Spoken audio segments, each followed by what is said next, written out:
One of the most popular phones in the United States has to be the iPhone. Seems like almost everywhere you go, someone's got one in their hand. But if you've been on Twitter lately, it's impossible to ignore the simultaneous ridicule and a little bit of hype surrounding the newly announced iPhone 14. So let's dive into the history of the iPhone, its ups and downs, and where we're at with the latest addition to the family.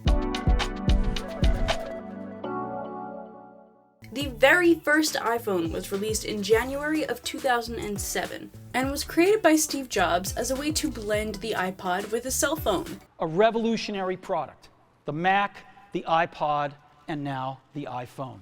The first iPhone was priced at $499, had a 3.5-inch screen, and had different storage sizes, ranging from 4 gigs to 8 gigs to 16 gigs. It's almost funny looking back at all the features that were so groundbreaking at the time, but are so normal to us now. Get rid of all these buttons and just make a giant screen. How are we going to communicate this? We don't want to carry around a mouse, right? So what are we going to do? Oh, a stylus, right? We're going to use a stylus. No. The next major update the iPhone saw came with the release of the iPhone 3G, which came out a year later in 2008. The addition of 3G was also groundbreaking, as it allowed even faster access to internet, emails, and the like. It was also notably $300 cheaper than the previous version. Say you're on a call, and your friend wants to know, what time's the movie? You can tell him. And if your friend asks, where's the theater? You can show him. But the biggest move Apple made with the 2008 iPhone was the addition of the App Store. With it, developers could create and market thousands of different apps. And it's because of the App Store we now have things like Twitter, Instagram, and even TikTok. After this, the iPhone updates got a little bit more simplistic. They changed in size and speed, but that was pretty much it. There were a few notable updates along the way, like Touch ID, which revolutionized tech security, but the iPhone kept its same lovable design until 2017 with the release of iPhone X.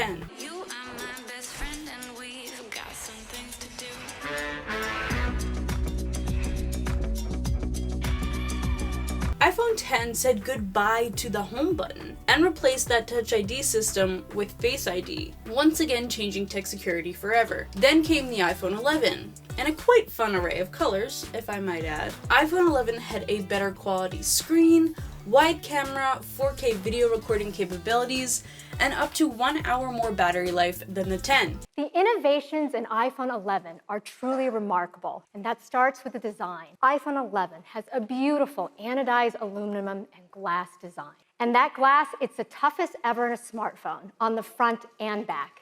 The 13 came out in 2021 and didn't add too much other than a cinematic mode in the camera and 2.5 more hours of battery life than the 12. And now comes the drama with the latest release, the iPhone 14. The tweet that has most of social media giggling comes from Eve Jobs, Steve Jobs' daughter, and surprise, she is not a fan. Eve shared this pic to her story writing, "Me upgrading from iPhone 13 to iPhone 14 after Apple's announcement today," obviously implying there's very little differences between the two latest versions. And she's right, the only real difference between the two is the price, with the 13 sitting at $700 and the 14 at $800. So if you're in need of a new phone, maybe just save yourself an extra $100 and get the 13. What do you think about the iPhone 14? Would you get it?